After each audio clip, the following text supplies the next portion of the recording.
Salut à tous, j'espère que vous allez bien. Avant-match Barça-Majorque, c'est parti.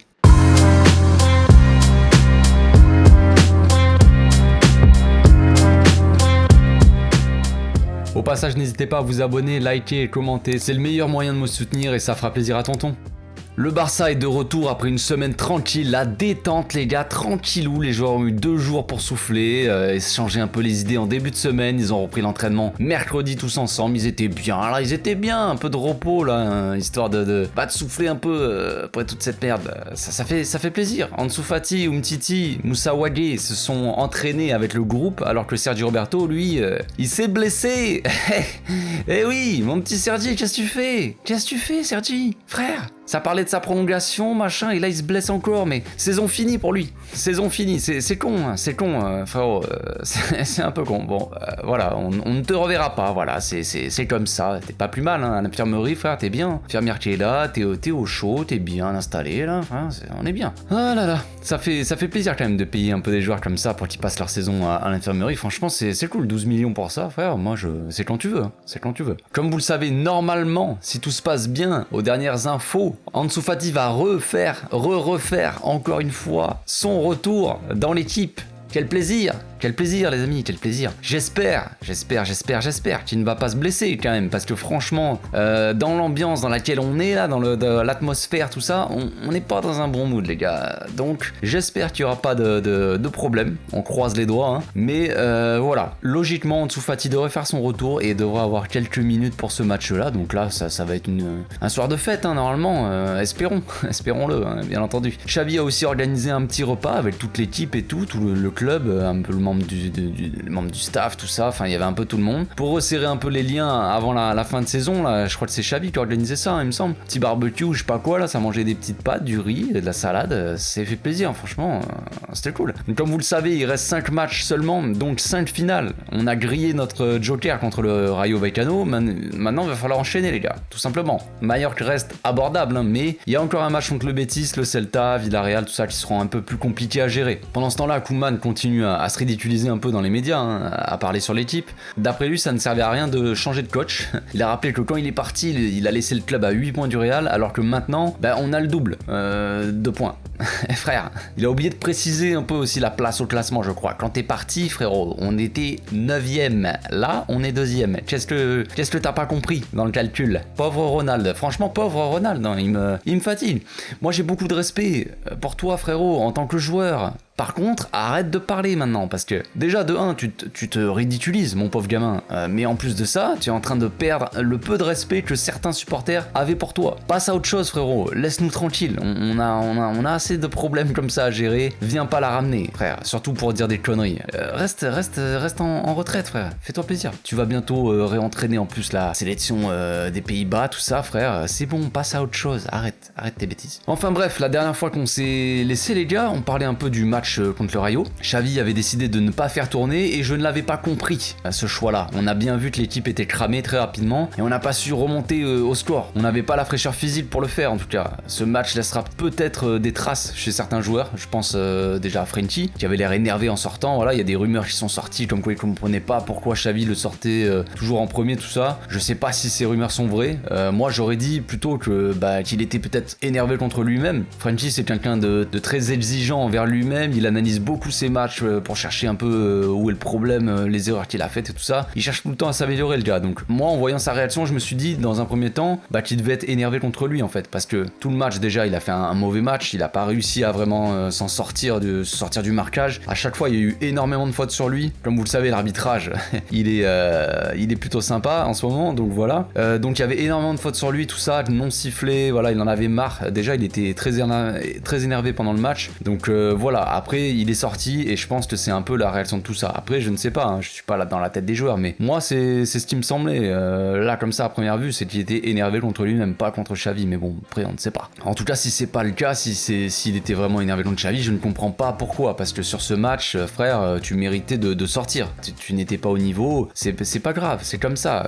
Tout comme Ferran, hein, il était cuit, le petit Frenchie, donc tu méritais de sortir, frère. Tu n'avais plus les jambes, tu n'avais plus la fraîcheur. Nico, il était là, Nico rentre, c'est tout, c'est comme ça. Donc rien contre le joueur, hein, mais si t'es pas au niveau, tu sors. Voilà, c'est aussi simple que ça. Ferran, lui, il a eu beaucoup de mal aussi pour ce match. C'est peu de le dire, hein, je pense qu'il sera titulaire dimanche. En soi, ça me pose pas de problème, moi, s'il est bien physiquement, concrètement. Mais moi, je veux juste que si il est cramé, voilà, quand il est cramé, quand il enchaîne des matchs tous les 3 jours, comme on l'a fait là pendant des semaines et des semaines, eh ben, s'il est cramé, il soit sur le banc. Il s'assoit sur le banc, tout simplement. Comme vous le savez, j'ai rien contre le joueur. Hein. Clairement, moi, j'aime bien Ferran. Voilà. Bref, on va pas parler Milan. Voilà, mais moi, j'en attends forcément plus, comme tout le monde. Ça, c'est sûr, par contre. Mais s'il est cramé, voilà, il ne doit pas jouer, tout simplement. Là, il y a eu une semaine pour se reposer, je pense que ça devrait aller. Donc, concernant la forme des équipes, Mallorca reste sur une victoire à domicile contre Alaves, 2-1. Alaves, dernier de Liga, donc. Avant ça, ils n'avaient pas gagné à l'extérieur, les gars, depuis mi-décembre. Donc, est-ce qu'on va encore battre des records de honte, d'humiliation? Je ne sais pas. Mais voilà, logiquement, frère, les gars n'ont pas gagné à l'extérieur depuis. Ils ont même pas fait match nul. Hein, à chaque fois, ils ont perdu. À l'extérieur depuis mi-décembre, depuis le 16, il me semble, contre je sais plus qui c'est, une petite équipe sûrement. C'était en Coupe d'Espagne, ouais. Donc c'était une petite équipe. Donc les gars, voilà.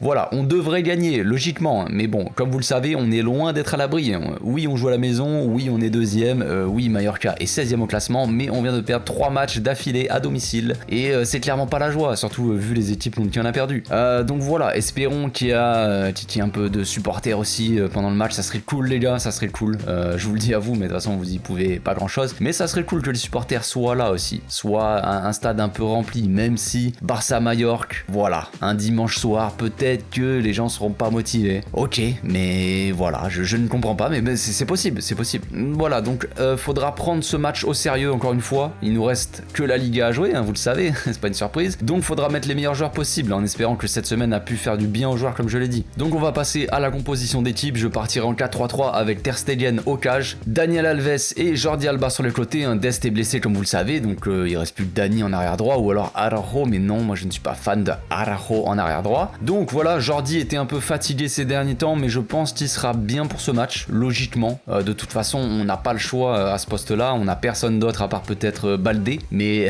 c'est pas le moment de tester des choses comme ça, donc voilà. Après, pourquoi pas mettre, je disais Araujo pas à droite, mais pourquoi pas mettre Araujo à droite en phase défensive et en phase offensive, vraiment jouer avec un 3-4-3 par contre. Pas Araujo en arrière droit, en phase offensive, ça ne sert à rien, ça n'avance à rien. Mais pourquoi pas si Jordi Alba joue très haut, je sais pas s'ils auront beaucoup d'attaques mallorcains, franchement, logiquement. Après, le problème c'est que nous on prend une frappe, un but, donc c'est pas le problème. Mais bon, pourquoi pas jouer à 3 derrière. Si on reste en 4-3-3 comme je le disais, dans l'axe je mettrai Piqué et Araujo, classique. Araujo, lui, il est indispensable de par son agressivité, voilà, sa vitesse, tout ça. Enfin, vous le savez très bien. Il pourra être comme d'habitude aussi dangereux sur les corners, donc voilà, homme important de l'effectif, surtout qu'il va prolonger aujourd'hui là devant les journalistes, tout ça, officiel. Donc là, il va être un homme très heureux, je pense. Piqué, apparemment, ça va mieux. Bizarrement, comme vous avez dû le remarquer, quand Piqué n'est pas là, on perd,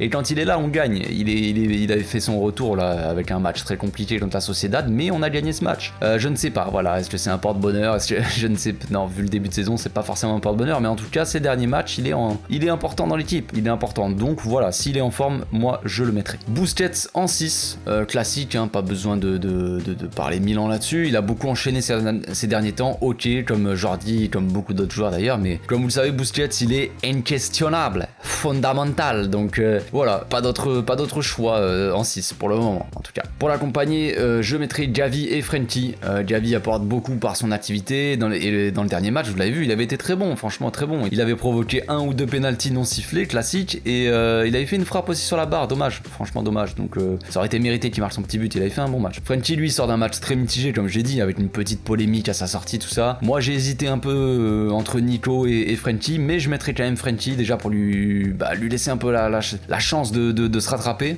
de son dernier match, et parce que s'il est dans un bon jour, il sera forcément très utile. Frenkie dans un bon jour, les gars, c'est Frenkie, voilà, tout simplement. Pourquoi pas faire rentrer Nico ou même Ricky en cours de match aussi, histoire de faire souffler peut-être Gavi ou Frenkie, ça donnera des minutes aux autres, surtout à Ricky qui n'a plus de minutes du tout. En attaque, je mettrai un trio Dembélé, Aubameyang et Ferran Torres. Et oui, je mets Ferran encore, les gars. Excusez-moi, voilà, là, il y a la moitié des gens qui sont partis de ma vidéo. Là, c'est fini. J'ai perdu tout le monde. Ouais, voilà. Et je le savais. Comme vous le savez, moi, ça ne me dérange pas que Ferran joue, comme je l'ai dit tout à l'heure, du moment qu'il souffle de temps en temps, voilà. Et s'il est cramé, là, je pense qu'il a pu souffler comme tout le monde cette semaine. Il y a eu 2 jours de repos, comme je l'ai dit. Il a joué au tennis là avec Frankie, je l'ai vu lundi ou mardi, je sais plus.